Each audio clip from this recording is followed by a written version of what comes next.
Le port du Havre, premier port à conteneurs en France, paralysé par une cyberattaque.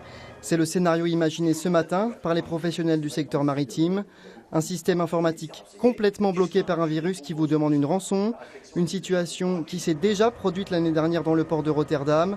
Résultat, impossible de charger ou décharger les marchandises et une perte de 300 millions de dollars.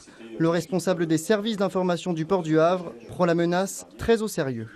On envisage le pire, ça peut vouloir dire effectivement qu'un port soit bloqué pendant plusieurs jours. Quels sont dans ce cas-là les moyens de communication, comment les acteurs se coordonnent pour que petit à petit le service puisse être repris et qu'on ait un retour à la normale le plus rapidement possible.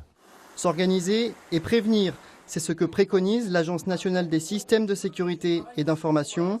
À l'école de management de Normandie, des professionnels de la cyberdéfense ont sensibilisé les managers de demain aux enjeux de la sécurité informatique pour les plus petites entreprises, des cibles privilégiées par les hackers.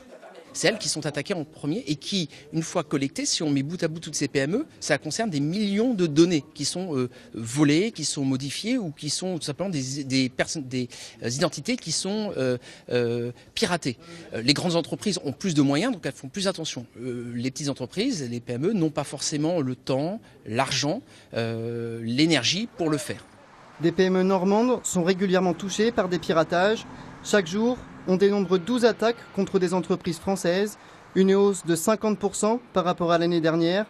Le préjudice total s'élève en 2017 à plus de 2 millions d'euros en France.